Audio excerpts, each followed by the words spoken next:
Revista Espírita. Segundo ano, 1859. Jornal de Estudos Psicológicos. Publicada sob a direção de Allan Kardec. Março de 1859.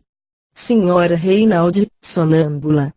Sonâmbula, falecida em Hanoi, há mais ou menos um ano, sua lucidez era, sobretudo, notável para as questões médicas, embora iletrada em seu estado natural. Um de nossos correspondentes, que a conhecera em vida, pensando que se poderiam obter dela notícias úteis, endereçou-nos algumas perguntas que nos pediu fazer-lhe, se julgássemos oportuno interrogá-la, o que fizemos na sessão da Sociedade do dia 28 de janeiro de 1859. Às questões de nosso correspondente, acrescentamos todas as que nos pareceram ter algum interesse. 1. Evocação. Resposta: estou aqui, o que quereis de mim? 2. Tendes uma lembrança exata de vossa existência corpórea? Resposta: sim, muito precisa. 3. Poderíeis pintar-nos vossa situação atual? Resposta: é a mesma de todos os espíritos que habitam nossa terra, geralmente possuem a intuição do bem, e todavia não podem obter a felicidade perfeita, reservada unicamente à maior perfeição. 4. Quando vivíeis, erais sonâmbula lúcida, poderíeis dizer se a vossa lucidez, então, era análoga à que tendes agora como espírito? Resposta: não, diferia em que não tinha a prontidão e a justeza que meu espírito possui hoje. 5. A lucidez sonambúlica é uma antecipação da vida espírita, quer dizer, um isolamento do espírito, com relação à matéria. Resposta: é uma das fases da vida terrestre, mas a vida terrestre é a mesma que a vida celeste. 6. Que entendeis dizendo que a vida terrestre é a mesma que a vida celeste? Resposta: que a cadeia de existências está formada por anéis seguidos e contínuos, nenhuma interrupção lhe vem deter o curso. Pode-se dizer, pois, que a vida terrestre é a continuação da vida celeste precedente e o prelúdio da vida celeste futura e, assim, sem interrupção, por todas as encarnações que um espírito pode ter que sofrer, o que faz com que não haja, entre essas duas existências, uma separação tão absoluta como credes. Nota: durante a vida terrestre, o espírito, ou alma, pode agir independentemente da matéria, e o homem goza, em certos momentos, da vida espírita, seja durante o sono, seja mesmo no estado de vigília. As faculdades do espírito se exercendo apesar da presença do corpo, há entre a vida terrestre e a vida de além-túmulo uma correlação constante, o que fez a senhora Reinaldi dizer que é a mesma. A resposta seguinte definiu claramente seu pensamento. 7. Por que, então, todo o mundo não é sonâmbulo? Resposta: ignorais ainda, pois, que todos vós o sois, mesmo sem sono e muito despertos, em graus diferentes. 8. Concebemos que todos o somos, mais ou menos, durante o sono, uma vez que o estado de sonho é uma espécie de sonambulismo imperfeito, mas, que entendeis dizendo que o somos mesmo no estado de vigília? Resposta: não tendes as intuições, das quais não vos apercebeis, e que não são outra coisa que uma faculdade do espírito? O poeta é um médium, um sonâmbulo. 9. Vossa faculdade sonambúlica contribuiu para o vosso desenvolvimento como espírito depois da morte? Resposta: pouco. 10. No momento da morte, estivestes muito tempo na perturbação? Resposta: não, eu me reconheci logo, estava cercada de amigos. 11. Atribuis a vossa lucidez sonambúlica ao vosso pronto desligamento? Resposta: sim, um pouco. Conheci antes a sorte dos agonizantes, Mas isso não me teria servido para nada, se não possuísse uma alma capaz de encontrar uma vida melhor por melhores faculdades. 12. Pode-se ser bom sonâmbulo sem possuir um espírito de uma ordem elevada? Resposta: sim. As faculdades estão sempre em relação, somente vos enganais crendo que tais faculdades pedem boas disposições, não, o que credes bom, frequentemente, é mal, desenvolveria isso, se me compreendesseis. Há sonâmbulos que conhecem a fundo o futuro, que contam fatos que chegam e dos quais não têm nenhum conhecimento no seu estado normal, há outros que sabem pintar perfeitamente os caracteres daqueles que os interrogam, indicar exatamente um número de anos, uma soma em dinheiro, etc. Isso não pede nenhuma superioridade real, é simplesmente um exercício da faculdade que o espírito possui e que se manifesta no sonâmbulo adormecido. O que requer uma superioridade real é o que dela se pode fazer para o bem, é a consciência do bem e do mal, é conhecer Deus melhor do que os homens o conhecem, é poder dar conselhos próprios para fazer progredir no caminho do bem e da felicidade. 13. Uso que um sonâmbulo faz de sua faculdade influi sobre o seu estado de espírito depois da morte? Resposta: sim, muito, como uso bom ou mal de todas as faculdades que Deus nos concedeu. 14. Poderíeis nos explicar como tinhais conhecimentos médicos, sem fazer nenhum estudo? Resposta: sempre faculdade espiritual, outros espíritos me aconselhavam, eu era médium, é o estado de todos os sonâmbulos. 15.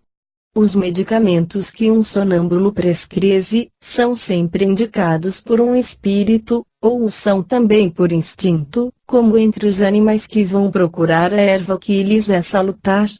Resposta: indicam-lhe se pede conselhos, no caso em que sua experiência não basta. Conhece-os pelas suas qualidades. 16.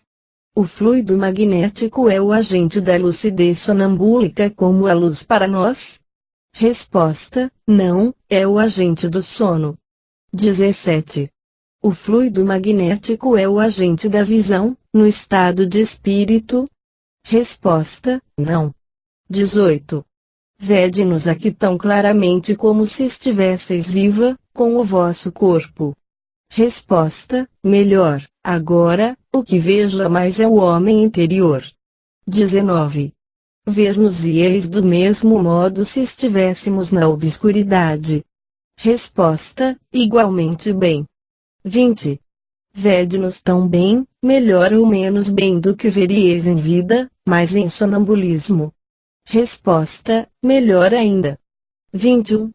Qual é o agente ou a intermediário de que vos servis para ver-nos? Resposta: meu espírito.